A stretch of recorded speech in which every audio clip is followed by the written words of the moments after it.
Bonsoir, bonsoir à toutes et à tous. Quel plaisir de vous retrouver sur El Marhalebiya pour ce nouveau numéro de Microscope. Merci pour votre fidélité, les réseaux sociaux. Et puis je vous rappelle que chaque soir, l'antenne vous est ouverte, la chaîne, vous pouvez vous exprimer librement de tous les sujets d'actualité, mais aussi ce que vous avez envie de dire, de dénoncer, d'exprimer. Vous êtes accompagné chaque soir, notamment par Lotfi Double Canon. 12-12-2019, il y a 6 ans, arrivé au pouvoir Abdelmadjid Tebboune avec une signature en cette journée, le boycott. Un président mal élu, très mal élu et rebelote. 6 ans après, c'était le 7 septembre dernier, un président, le même, qui est reparti pour un deuxième mandat, encore beaucoup plus mal élu, si je puis me permettre l'expression, autant de qualificatifs, puisque selon les chiffres réels, pas loin de, pour certains, 8-10% qui réellement sont allés voter. C'est un boycott national, alors que normalement, vous me direz que depuis, si les choses ont réellement changé, si le peuple avait confiance en ce pouvoir, en cette politique, eh bien, on n'en serait pas là aujourd'hui. Donc, vous l'avez compris, 6 ans d'une diplomatie qui navigue à vue, pour certains à l'échec, un pays s'est isolé. Tant d'exemples, un pouvoir d'achat où les Algériens peuvent se lever demain matin et voir une denrée alimentaire avec le prix au kilo parfois être augmenté de 10 fois plus, des ONG, des associations, la Ligue algérienne ou des presses, des médias qui ont totalement été fermés.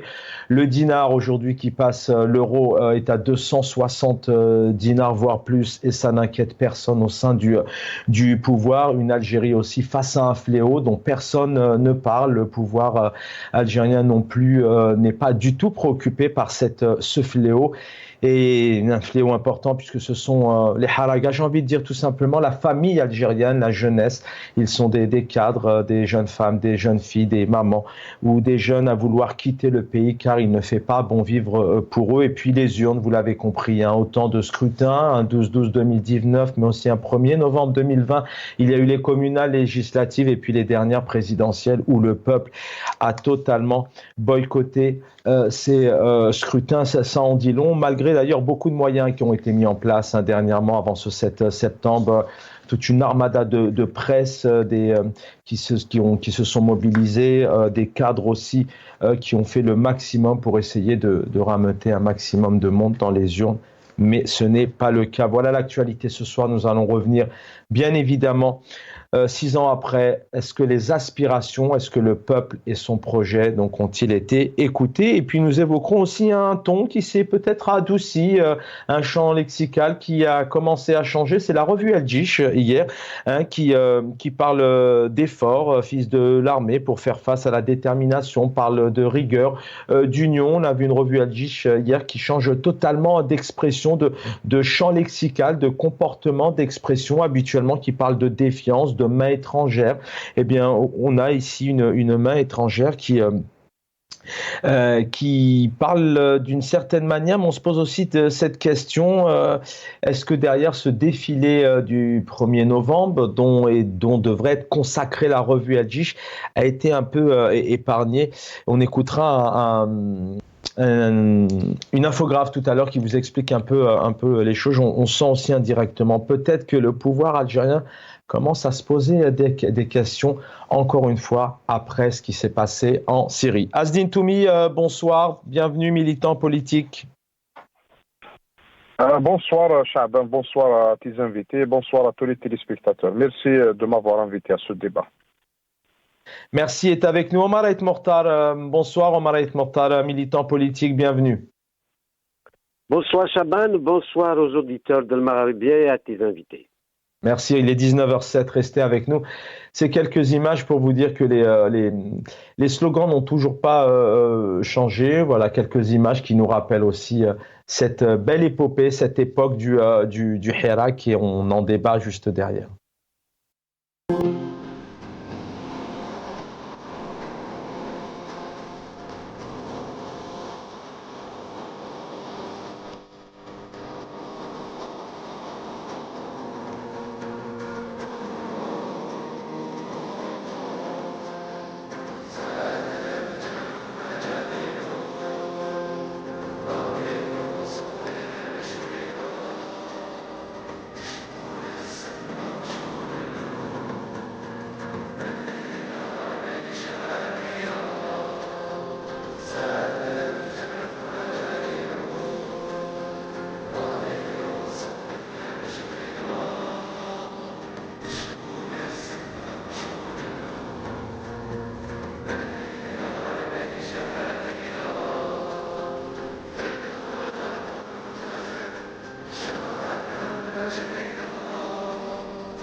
Voilà, des images qui nous font toujours aussi sourire et qui nous touchent aussi, autant, toujours autant les Algériens en Algérie, à travers le monde, l'a fait en 2019. Ils sont sortis par des millions et ce pendant plusieurs semaines, non, pendant plusieurs mois. La Covid, malheureusement, a aidé le pouvoir et puis aussi la répression. Azdine Toumi, bonsoir, rebonsoir, bienvenue. Avant de rentrer dans les détails aussi de certains éléments importants qui font la vie d'un être humain, notamment des libertés, entre autres par exemple, mais d'un point de vue général, la situation au pays, vous êtes en Algérie, vous êtes algérien, vous connaissez bien le pays de par votre expérience, votre activisme aussi sur le terrain. Comment est le pays aujourd'hui, 6 ans après l'arrivée du président actuel, Abdelmadjid Tebboune? Le pays est en crise, ne serait-ce que sur le plan politique. Nous sommes en train de s'enfoncer de plus en plus dans une crise politique très grave. On a vu le retour à la pensée unique. On a vu la fermeture et le verrouillage du champ médiatique et du champ politique d'une manière inédite. On a vu la répression, on a vu le recul sur les espaces de liberté. On a vu des dépassements dans le cadre des droits de l'homme. Et ça a été dit, ça a été dénoncé par plusieurs ONG, plusieurs militants, associations, syndicats en Algérie et ailleurs. Donc voilà la situation. Et sur le plan économique, on est en train d'assister à un vide complet. Il n'y a pas d'investissement, il y a une crise dans les voitures. Voilà, et quand on dit tout ça, voilà, il y a ceux qui sont dans le pouvoir qui accusent les militants, qui tiennent ce langage, or que c'est un constat que fait tous les Algériens tous les jours. La vie, le quotidien des Algériens résume en lui-même le bilan du chef de l'État et de son équipe depuis 2019 à ce jour. Quand on voit que l'Algérien aujourd'hui n'a pas accès à la voiture neuve, on voit un Algérien qui n'a pas accès au travail, on a un Algérien qui ne peut pas prendre des vacances comme avant, on a un Algérien qui ne peut pas s'exprimer librement sur les réseaux sociaux ou ailleurs sur ce qu'il pense, sur des questions importantes qui concernent le pays. On a un Algérien qui, des fois, a du mal même à avoir accès aux moutons de l'Aïd, aux légumes secs, où à chaque fois, il y a un problème. Des fois, c'est le café, etc. Donc, on a sur le plan commercial aussi un problème d'ajustement et de contrôle du marché, ne serait-ce que dans les denrées alimentaires. Et la pièce détachée, j'en passe, pas mal de choses. Et puis, on a ce baromètre qui est le phénomène de Haraga, qui à lui aussi résume l'état général du pays et dans quel état d'esprit est l'Algérien aujourd'hui.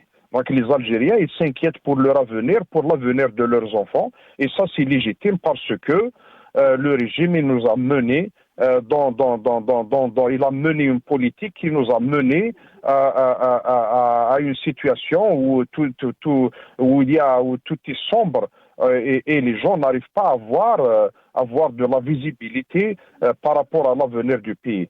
Et au-delà de ça, on a vu les changements géostratégiques et sur le plan diplomatique, la situation, donc il y a eu pas mal d'échecs aussi sur le plan diplomatique. Donc voilà, c'est des constats.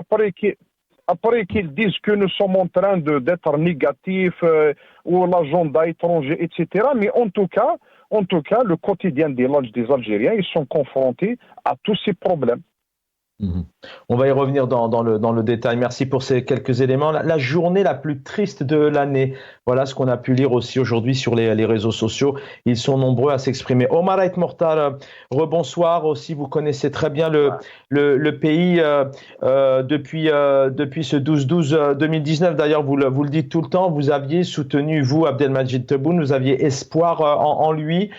Pour vous, ça a été la décadence, la dégringolade pour le peuple algérien. algérien qui avait un projet, un autre projet qu'il a tout de même exprimé sous la forme du Hirak, même si je sais que vous n'êtes pas spécialement adhérent de ce Hirak, mais il l'a exprimé, le Dawla Madaniya Machi Askariya, il n'en veut pas. Cerise sur le gâteau, il y a quelques semaines, il y a un décret présidentiel qui dit que l'armée officiellement intègre les institutions.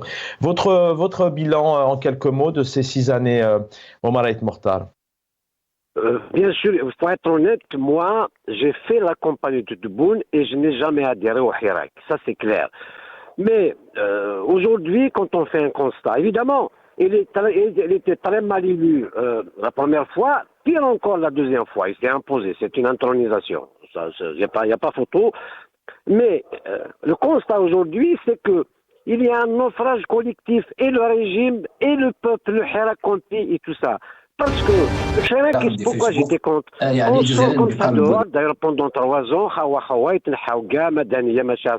pendant 3 ans, on n'a pas pu dégager un comité pour gérer justement cette transition, une représentation, parce que personne ne fait confiance à personne. Et puis, le régime a fait du bon travail depuis l'été 62. On est malade, on ne fait confiance à personne, on ne se fait même pas à soi-même d'ailleurs.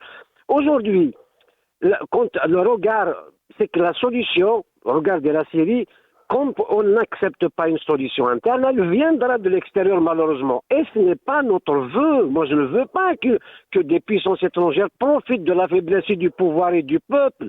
Mais ce pouvoir est aveuglé. Maintenant, vous me dites que la revue Le Djech a dit, voilà, le rassemblement, je ne sais pas. On va y venir. Mais, et les temps, pourquoi moi j'ai soutenu le premier mandat de Tebboune, je me suis dit, il va être très mal élu, donc ça va être une ouverture, il va descendre dans la grande poste à pied, tout seul, rencontrer des gens. Alors qu'il a fait tout à fait le contraire, d'ailleurs je lui ai retiré ma confiance, je me suis dit, il va parler à tout le monde. Il n'est pas trop tard, parce que ça ne sert à rien même s'opposer de cette manière. On n'a servi absolument à rien. On gueule comme ça, voilà, on est contre tout le temps. Moi, je préfère aujourd'hui que c'est l'armée qui gère ce pays, que Chenguiriha appelle tous les autres, d'abord, ouvrir les portes. Les gens qui ont peur de rentrer doivent rentrer. Les gens qui sont en prison doivent sortir. On doit discuter autour d'une table. Il faut qu'il appelle tous les opposants sans exception. Évidemment, si les opposants qui sont au pays, d'abord, pour certains, ils sont sous contrôle judiciaire, ne peuvent même pas bouger. Je parle de Karim Tabou, de Mahsib Abbas. Ce n'est pas normal de Fethi Harras et d'autres. Mais ceux qui sont à l'extérieur et à l'intérieur, d'abord, on peut discuter parce que quand on fait de la politique, il y a une constante, il faut avoir du courage. Dans une tyrannie comme ça, si tout le monde prend la décision de discuter entre nous, si Karim Tabou appelle Mohsen Abbas, ceux qui sont Saïd Saadi, Boukour ou Hamash, il faut se parler, il faut casser ce mur de la peur et puis demander à ce pouvoir est-ce qu'il y ait une réunion, la fameuse réunion inclusive. On ne veut pas que ce pays tombe, ni ce pouvoir tombe, ni le peuple tombe, et il faut discuter. Voilà, donc pour faire ça, il faut un apaisement général tout de suite avant que ça aille au point de non-retour. Ça va y aller au point de... Si le pouvoir reste comme ça, malheureusement, les puissances étrangères, on va être exactement la Syrie, au pire que la Syrie. Voilà. Merci, on va y revenir, hein, puisqu'on se posera aussi cette question. Beaucoup d'États autoritaires, dictatures se disent nous ne sommes pas la Libye, nous ne sommes pas la Syrie, nous ne sommes pas tel ou tel pays, mais voilà, nous ne sommes pas l'Irak. C'est ce que disait d'ailleurs Bachar el-Assad il y a quelque temps. Et du coup, voilà, on voit la situation aujourd'hui. On va tout de même, parce que il y a le projet du peuple, hein, qui le crie, qui le scande. Donc, changement de système, mais d'un côté, il y a aussi un président qui dit que oui, le peuple doit récupérer le pouvoir. Le peuple a sa démocratie. La démocratie est importante. On en parle juste derrière. On l'écoute. بلادنا إن شاء الله ماشية بالوتيرة اللي اختارتها نحو الأهداف اللي اختاريناها استرجاع الهيبة نتاع الدولة مش بصفة سلطوية. Ce n'est pas de l'autoritarisme. سلطة الدولة هي سلطة الشعب، هي سلطة أمة. Voilà, enthousiaste, optimiste, le président algérien, beaucoup par ses mots, hein, depuis 6 ans, beaucoup par ses annonces. Mais on écoute ici dans le cadre du Hirak où le peuple, on était le 11 décembre hier, d'ailleurs 1960, où le peuple continue à demander l'istiqlal, l'indépendance.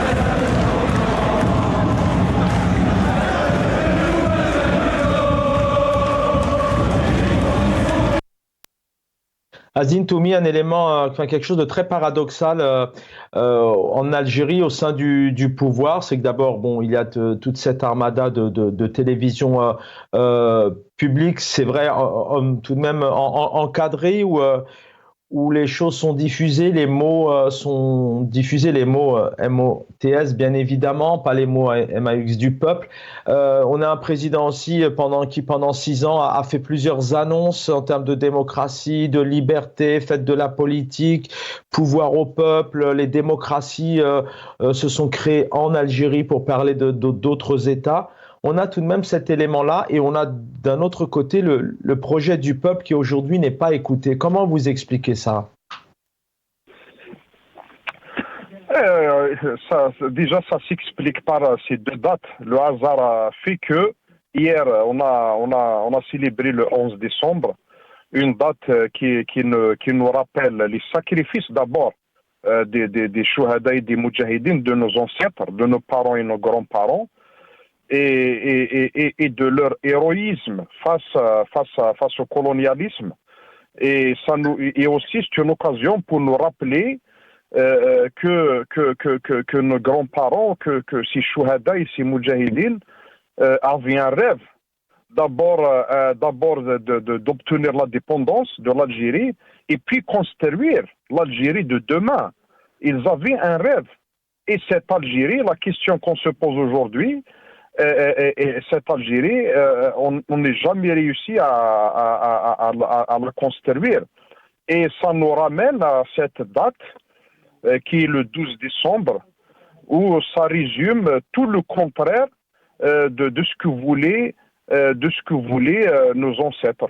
Donc le 12 décembre 2019, c'est un coup de force contre la volonté du peuple, c'est un coup de force contre le Hirak. C'est Omar Aït Mokhtar se contredit quand il dit j'étais avec le chef de l'État, j'étais à ses côtés pour la campagne électorale et j'étais pas avec le Hirak. En tout cas, l'histoire a donné raison au Hirak parce que vous êtes rendu compte que le chef de l'État n'était pas la meilleure option, que le processus que nous imposait le chef d'état-major à l'époque n'était pas la bonne solution. Donc aujourd'hui, ne serait-ce que pour ça, il faut reconnaître que le Hirak avait raison quand il s'est dressé contre d'abord le 5e mandat et puis contre ce processus qu'ils ont appelé l'ibtiad an al-faragh ad-dusturi, c'est de rester dans le cadre de la Constitution en nous imposant un calendrier qui était en relation avec les élections, comme si en Algérie, il y a un problème, c'est les élections qui nous manquent. Or que Bouteflika avait fait plus de 15 élections et elle a abouti à la catastrophe. Donc nous sommes dans la même chose. Et la preuve, le peuple algérien n'a jamais adhéré à ces processus électoraux, ni en 2019, ni pour les législatives et les locales, ni pour la Constitution. Et le comble, c'est l'expression d'une abstention massive lors de la mascarade électorale du 7 septembre dernier. Mais dans tout ça, ces deux dates nous font rappeler aussi à nous, les citoyens, de tous bords, de toute idéologie, que nous avons une responsabilité. Cette responsabilité, c'est de continuer le combat de nos ancêtres et y compris au sein du pouvoir. Je sais qu'il y a des gens qui veulent, qui savent que la nature du pouvoir, la gestion des affaires de l'État actuellement, tout ce verrouillage, toute cette politique de répression n'est pas la bonne solution. Que l'immunité de notre pays face aux grands dangers qui nous guettent, c'est bien la démocratie et l'État de droit, c'est de libérer, et il faut libérer, bien sûr, comme l'a dit votre invité, libérer les idées, libérer le champ politique, le champ médiatique. Mais c'est ce que je vous demandais, Azdine Toumi. D'un côté, on a depuis 5 ans, 6 ans, dans ce pseudo-renouveau et cette pseudo-nouvelle Algérie, parce qu'on constate qu'il n'y a rien de nouveau, on est dans les mêmes systèmes, les élections sont boycottées, il y a toujours autant de répression, mais dans cette pseudo-nouvelle Algérie, on a tout de même un pouvoir qui vend du rêve en faisant ces annonces qu'il n'y a pas de journalistes en prison, qu'il n'y a pas de détenus d'opinion, que tout le monde peut faire de la politique. Prenez, on appelle la jeunesse à prendre ses responsabilités. Il y a ce discours tout de même qui est donné, le président algérien, il va dans votre sens. Ça veut dire que les actes ne sont pas. Comment vous expliquez ça? Non, la nouvelle Algérie, c'est un slogan. Quand le pouvoir avait fait le coup de force en imposant les élections du 12-12 et toutes les élections qui viennent après, l'amendement du code pénal, le fameux article 87 bis, etc. Donc tout ça, c'est pour reprendre l'équilibre, reprendre le pouvoir, reprendre le vrai pouvoir. Donc le Hirak avait bousculé le régime. Donc pour justifier ce passage en force, il fallait trouver une parade. Donc ils ont trouvé ce slogan d'Algérie nouvelle, or qu'elle n'a rien de nouveau, bien au contraire. Et sur certains dossiers, on est retourné bien avant 88. Mais quand on voit comment le régime il est en train de s'inspirer en termes de diplomatie, même en termes d'économie, même en termes du commerce des années 70, donc il s'inspire du modèle des années 60-70, on est sidéré face à ce recul.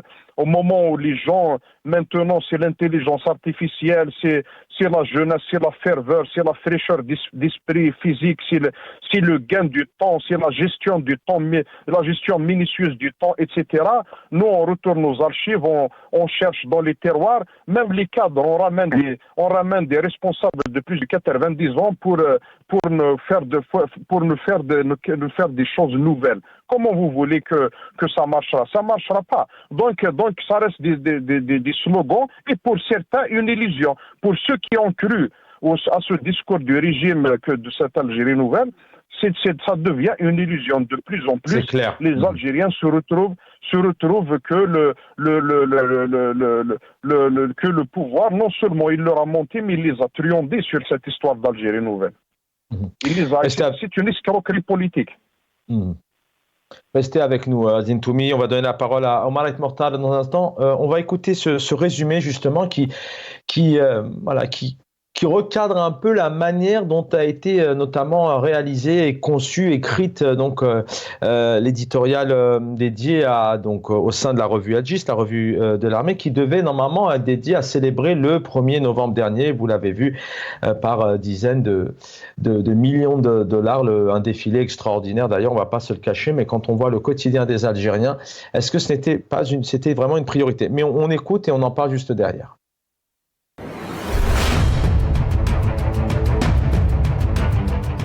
Dans un éditorial consacré au défilé militaire du 1er novembre, la revue El Jaish respire l'odeur de la chute de Béchar el-Assad. Beaucoup ont noté que cet éditorial a été façonné sous la pression de la révolution syrienne.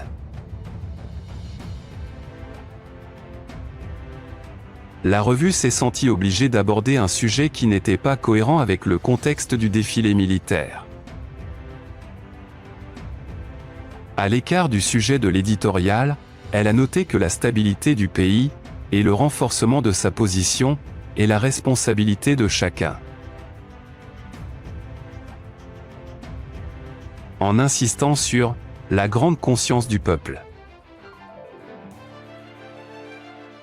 De manière inhabituelle, elle conclut que la préservation de la sécurité et de la stabilité du pays passe par la mobilisation de tout le peuple.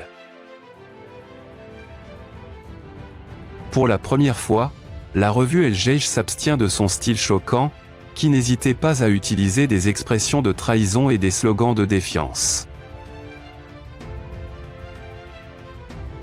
Le ton s'adoucit en parlant des efforts de l'armée pour affronter toutes les menaces et tous les dangers imminents. Certains analystes estiment que cet éditorial a été rédigé à la hâte, avec les effets de la révolution syrienne en arrière-pensée.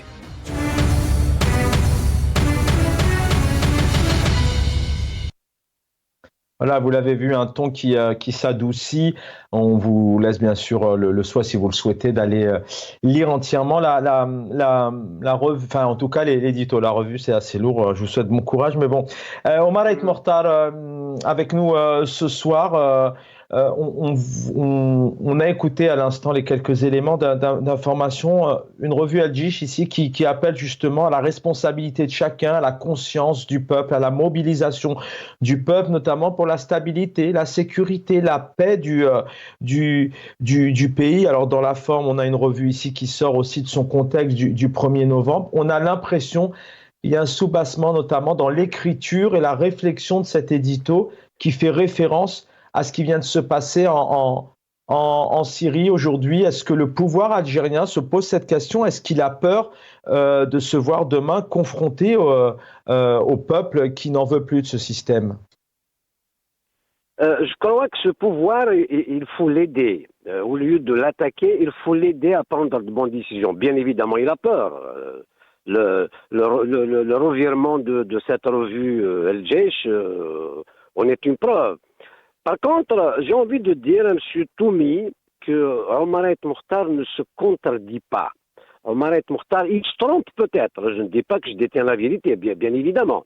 Moi, ce n'est pas faute d'essayer. Et puis, j'ai toujours des positions claires. Je ne peux pas dire que j'ai caché mes positions. Le Hirak, pour moi, était facilitateur à ce qu'un pouvoir abat, à ce qu'un clan abat un autre clan. Le clan est évincé par Bouteflika, le Hirak lui a permis de revenir. Et nous vivons une situation pire que celle de Bouteflika, parce que avec celle de Bouteflika, il y avait des possibilités de dialogue et tout ça, alors que maintenant tout est fermé. Et puis, de grâce, arrêtez de parler des Chouhada. Ils sont trahis avec une indépendance confisquée, une histoire falsifiée. Nous sommes partie prenante de cette histoire. Que ce soit les vrais moudjahidines qui ne parlent pas, nous, on ne connaît pas notre histoire, l'histoire de la Révolution. Preuve que Tebboune essaye avec Macron d'écrire une histoire apaisée. Il n'y a pas d'histoire apaisée. Ce n'est pas Benjamin Stora qui m'a raconté une histoire. Moi, j'ai fait l'école algérienne du primaire jusqu'à l'université. Je n'ai pas étudié, lu, appris de l'histoire de mon pays, de la Révolution. Non, de la période ottomane. La période ottomane, c'est une occupation. C'est vrai que le pouvoir algérien utilise beaucoup la mémoire, par exemple, vous en parlez, c'est quoi? C'est pour instrumentaliser? C'est pour instrumentaliser, pour conditionner? Mais le pouvoir algérien l'utilise, on le sait, mais M. Toumi l'utilise, mes grands-parents, je ne sais pas quoi. Ils ont fait leur devoir. Nous ne vivons pas avec le passé. Il faut vivre le présent et voir comment l'avenir va être fait. Parce que si jamais ce pays est déstabilisé par les puissances étrangères, nous allons être, donc notre pays bien évidemment, nous allons être responsables autant que le pouvoir. Parce que ce pouvoir, peut-être on a utilisé des méthodes qui ne sont pas adaptées. L'opposition, la manière de dire machin, tout ça. Donc, ces slogans, il faut les arrêter. Est-ce que ce pouvoir aujourd'hui... On ne peut pas dire que le peuple a un pouvoir... Je vous donne un peu la parole, vous avez un temps de moins en parole pour l'instant. On ne peut pas dire aussi que le peuple, il est écouté. Alors qu'on adhère ou n'adhère pas à la forme du Hirak. En tout cas, on a des hommes et des femmes. Je termine une seconde... excusez-moi, Malet Mortal, on n'adhère pas à la forme, mais on a des millions d'Algériens, d'Algériennes, des enfants, des familles, des cadres, des journalistes, des médecins, tout le monde est sorti. C'est un peuple aujourd'hui qui n'est pas écouté par ce pouvoir, qui n'en fait qu'à sa tête depuis 6 ans. La preuve, puisqu'il y a quand même une grosse gifle le 7 septembre dernier, je l'assume, les urnes sont vides. Voilà, tu te donnes encore une preuve, les médecins, les journalistes, tout le monde est sorti, les vieux, les vieilles, les enfants, tout le monde est sorti dans la rue et on n'a rien fait. Aujourd'hui, pour que le peuple soit écouté, il peut être écouté de par ses représentants, de par l'élite, c'est-à-dire se parler déjà, parce que l'élite, on connaît l'élite algérienne, on connaît les gens qui sont à l'extérieur, qui ont peur, les noms sont connus, qu'ils se parlent entre eux déjà. Que ceux qui sont à l'étranger peuvent prendre un café ensemble, ça réunit. Ceux qui sont en Algérie, il y a des moyens technologiques aujourd'hui qui peuvent nous réunir, même aux États-Unis, au Canada, en France, en Algérie. On peut se parler et puis se parler. Pas être contre le pouvoir. Moi, je voudrais bien qu'il y ait une réunion inclusive. Ce pouvoir s'est trompé. Maintenant, très bien. Donc, le pouvoir a peur. Ça se voit. Si la revue est revenu à faire un 90 degrés, il faut qu'il fasse un 180. Mais il faut l'aider. Moi, je pense qu'il faut aider ce pouvoir. Aider la revue El Djish et la peur s'est installée. En tout cas, d'après les éléments, croyez-moi que les gens se parlent en Algérie. Enfin, Azdine Toumi pourra aussi en dire 2 mots. Les politiques, les militants essaient de travailler, de se réunir. Il y a certains partis. Il y a eu aussi à un moment donné des réunions qui se sont faites. Il y a eu des communiqués dernièrement autour de Mohsen, de la base de Karim Tabou, entre autres. Il y en a d'autres qui peuvent pas aussi travailler. Je sais que par exemple pour le fils Ali Belhadj, j'aimerais bien travailler, mais il peut pas. D'autres sont malheureusement confinés chez eux. Azdine Toumi, je voudrais avoir les 19h37, je voudrais avoir aussi votre analyse là-dessus. On voulait prendre cet exemple de la revue El Djish parce que c'est l'armée. L'armée a un poids important. Le Hirak l'a dit clair. Le peuple, d'abord, pas le Hirak, mais le peuple le dit maintenant depuis des décennies. Daoula Madaniya Machi Askariya.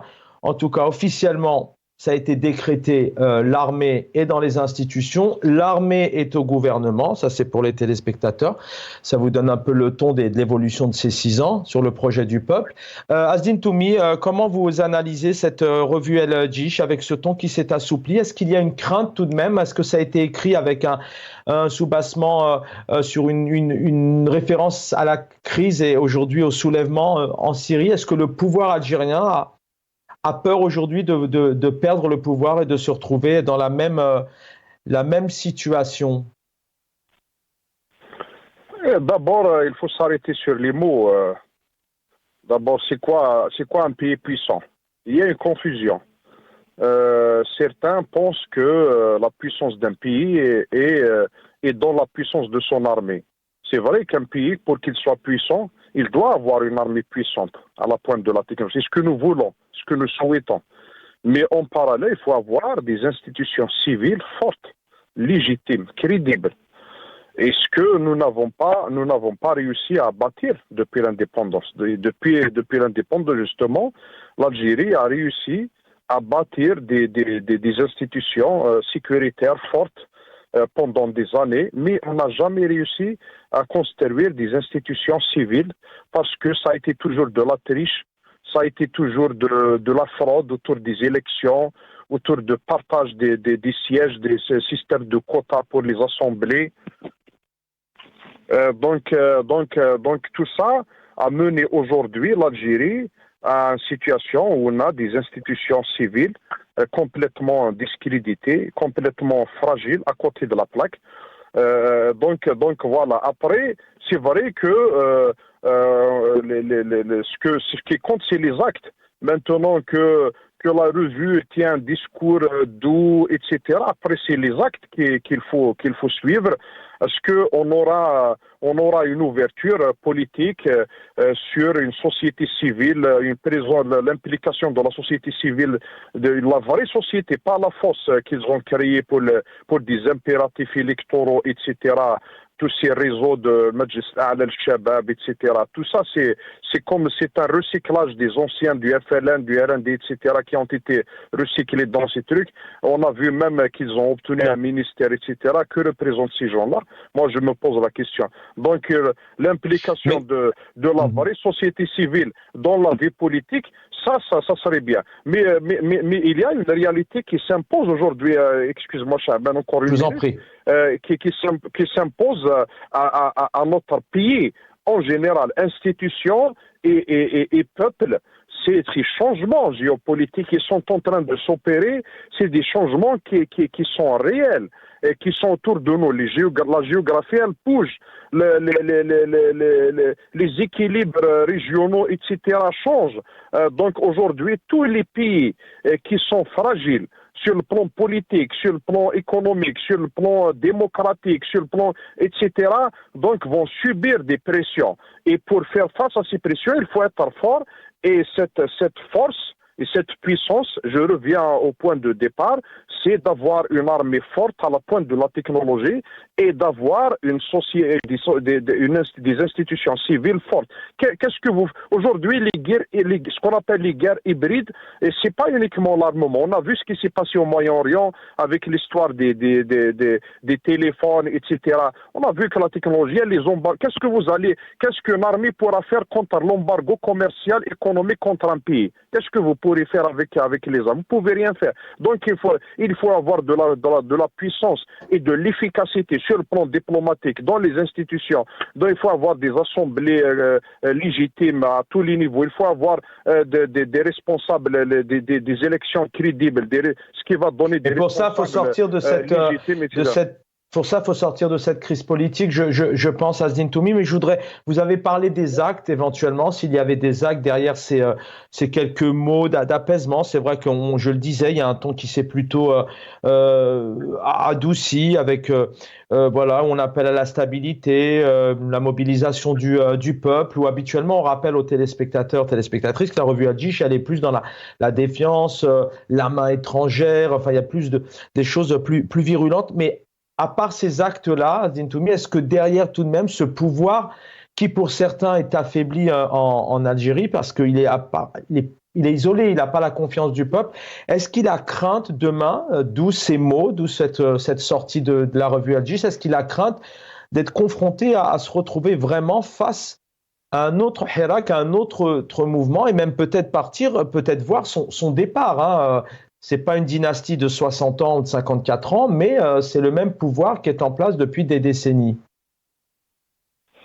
Bien sûr qu'il sait qu'il n'a pas convaincu. Il sait que le peuple n'est pas convaincu, ni pour ce slogan d'Algérie nouvelle, cette illusion pour les uns, ni par tous ces discours populistes, creux, bourris de mensonges et de chiffres, d'inexactitudes, d'approximations et de n'importe quoi parfois et de bêtises. Et puis, voilà, quand un pouvoir, un régime, il a peur du peuple. Et c'est après les puissances étrangères, bien sûr que ça lui fait peur. Parce que il y a une prise de conscience. C'est ce que j'avais dit tout à l'heure, j'ai sous-entendu. Il y a une prise de conscience chez le régime que cette fois-ci, les dangers ils sont vraiment imminents. Avant peut-être que il utilisait cette chanson de l'ennemi extérieur, etc. pour se maintenir, mais cette fois-ci l'histoire devient réalité. Le danger il devient une réalité. Donc certainement aujourd'hui il est en train de chercher le moyen de se maintenir parce que son objectif c'est de se maintenir. À travers l'histoire depuis 62, je n'ai jamais vu le régime tendre la main, essayer de dialoguer, etc. Il a toujours agi sur la contrainte. Le peu d'acquis qu'avait arraché le peuple algérien, c'était après beaucoup de pression, après des sorties dans la rue, etc. Donc le régime, le dialogue, où moi je vois pas de signe pas une volonté de la part du régime d'aller vers l'apaisement, sincèrement. Sinon, c'est d'abord commencer par libérer les détenus, par acquitter toutes ces personnes qui sont arrêtées, les poursuites judiciaires, etc. Donc c'est clair, c'est pas sourcier. Demain, vous ouvrez les télévisions, la presse, etc., au dialogue contradictoire, d'autres opinions, et se sortir de cette unique, cette pensée unique, cet archaïsme dans le raisonnement. Donc là, on va commencer à dire que voilà, il y a de l'espoir pour que les choses aillent mieux. Mais maintenant, ça reste des discours, ça reste des paroles en l'air. Donc le pouvoir, moi, je pense qu'il a un objectif principal, c'est de se maintenir.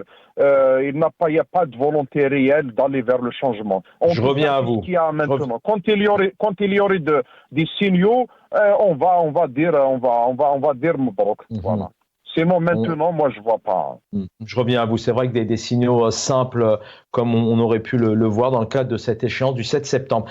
Omar El Mortar, beaucoup d'Algériens et d'Algériennes souhaitent vivre autrement dans un autre pays. En voyant cet exemple de la Syrie, c'est peut-être pas effectivement les mêmes organisations en termes de pouvoir. Là, on a le même pouvoir au même nom d'Al-Assad depuis des décennies. Là, c'est un autre pouvoir en Algérie que vous connaissez. Mais est-ce que demain, est-ce que vous pensez que les Algériens, les Algériennes, la jeunesse algérienne peut s'imaginer se retrouver dans la même situation, avoir l'ouverture d'un champ politique, d'un nouveau système, d'un État qui commence à s'ouvrir vers la démocratie, en tout cas? Est-ce que Omar El Mortar. Tu sais, déjà, ce qui s'est passé en Syrie, psychologiquement déjà, tu sais qu'on a toujours dit, après donc l'Iran, après la Syrie, c'est l'Algérie. Rien que ça, déjà, ça marque les gens, y compris l'armée, y compris les visiteurs. Il faut pas se voiler la face.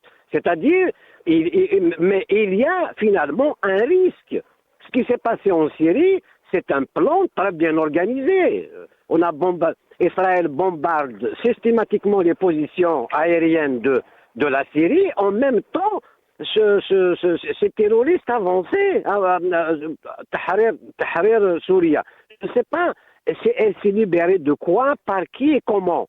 Donc les images qu'on voit, elles sont trompeuses. Donc l'Algérie peut subir le même sort. On peut nous créer une guerre demain. Donc aujourd'hui, si le peuple n'est pas uni, comment il va être uni? La machine productive doit être lancée.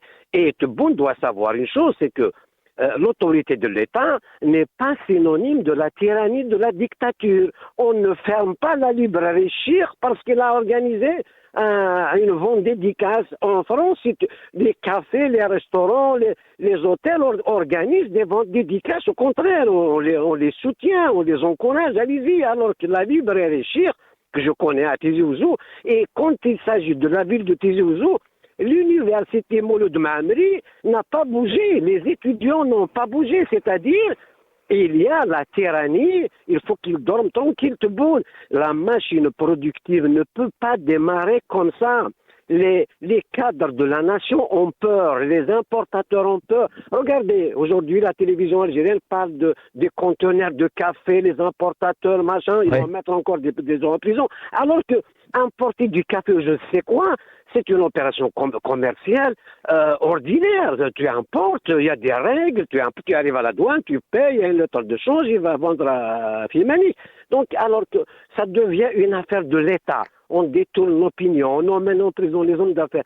Tout le monde a peur dans ce pays. Qu'est-ce qu'on attend? Donc, on est une paroi facile pour les puissances étrangères. Je suis certain, s'il continue comme ça, comme disait Aitmanglet, c'est nous-mêmes. On va être d'accord à ce qu'il soit cassé ce pays. On aime ce pays, on ne veut pas aller à ce truc-là. Donc le pouvoir, il est obligé d'écouter. Et on lance appel à ce pouvoir d'arrêter, de libérer les prisonniers. Par exemple, l'affaire Sansal. Pourquoi rajouter encore des montagnes? Libérez ce Sansal, laissez-le tranquille, il a 75 ans, il chante ce qu'il veut. Mettez-lui en face un débatteur qui peut. Je ne suis pas d'accord avec ce qu'il dit sur les territoires, sur l'histoire et tout ça, machin, mais il a le droit d'en parler. Il y a une autre manière de faire. Voilà, Ali Belhadji ne va pas payer, laissez-le prier. Les gens qui sont considérés comme des Farhad Mani, c'est un terroriste, arrêtez de mentir, arrêtez de dire et tout ça, c'est faux. Donc, c'est vrai que vous avez raison, il y en a qui ne peuvent même pas aller prier comme Monsieur Ali Belhadji par exemple. Merci. Je vous laisse terminer votre phrase, Omar Ait Mortal. Le pouvoir marche sur la tête. Moi, je veux bien qu'ils se ressaisissent. On pourra discuter. Il faut discuter. Il faut un dialogue. Il faut un débat. Alors, un débat et un dialogue. Merci Omar Ait Mortal d'avoir été avec nous. Azdin Toumi, il nous reste deux petites minutes. 88, vous connaissez les dates, 88, 2014, 2001, 2019. Il y a eu ces élections. D'ailleurs, on reviendra, on fera une couverture normalement spéciale autour de cette date du 26 décembre 91 où pas loin de 60% des Algériens sont allés voter. Beaucoup d'États rêvent aujourd'hui de voir 60% de leur population ayant le droit de vote, bien sûr, d'aller voter. Et puis juste derrière, on y reviendra pour des raisons de vouloir sauver la République. Donc le pouvoir algérien, le pouvoir militaire a stoppé le processus électoral. Azdin Toumi, voilà, beaucoup d'événements sur ces dernières années, beaucoup de sorties. Peut-être le dernier mot, comme parfois j'aime vous demander, voilà, c'est le peuple qui vaincra, qui pourra tracer son chemin et sa route comme il le souhaite et de pouvoir rester au pays. Certainement, les peuples, c'est à eux seuls de se libérer des dictatures et des tyrannies. Ça c'est une règle à laquelle je crois, et ça, c'est valable pour tous les peuples du monde. Il n'y a ni les puissances étrangères, ni les pouvoirs en place ne pourront faire des concessions en quoi que ce soit. Ça, c'est la première des choses. Deuxième des choses, le danger imminent, le danger immédiat, c'est le fait que le pouvoir lie son sort à celui du pays. Et ça, c'est dangereux pour l'Algérie. C'est parce que ce pouvoir, il essaie toujours de faire passer le message que soit c'est lui, il le fait pour l'opinion nationale et pour l'opinion internationale. Il fait savoir d'une manière ou d'une autre que soit c'est lui qui reste au pouvoir, sinon ça va être le chaos. Et le chaos n'est dans l'intérêt de personne. D'abord, ils ont toujours besoin de faire rappeler aux Algériens les années sombres de notre pays, avec toutes ces souffrances, toutes ces peurs et ces inquiétudes, et puis aussi de faire rappeler ça aux puissances étrangères, ne serait-ce que aux pays méditerranéens, du danger de l'exode, etc., que tout ce que ça pourra constituer comme danger sur leur territoire. Donc voilà, donc ça c'est un danger. Je pense que le pouvoir doit dissocier son avenir de celui d'un pays. Lui, il est concerné par le changement qui va arriver, parce que voilà, tous les pays, tous les régimes qui sont fragiles sur le plan de légitimité populaire finiront par se confronter à la volonté populaire, tôt ou tard. Merci Azdin Toumi d'avoir été avec nous. Merci Azdin Toumi, militant politique. Vous êtes en Algérie, était avec nous Omar Ait Mortal dans quelques instants. Jamaldine Benchenouf, mon ami pour l'édito. Juste derrière, c'est Salim Salhi, si je ne me trompe pas, pour El Omq. Et puis vous avez rendez-vous avec, bien évidemment, Mohamed Bachouch et puis Lotfi Double Canon, l'équipe en régie. Merci infiniment de m'avoir accompagné. Demain soir, vous aurez le plaisir de retrouver mon ami et confrère Nassar Djoudi. Prenez soin de vous.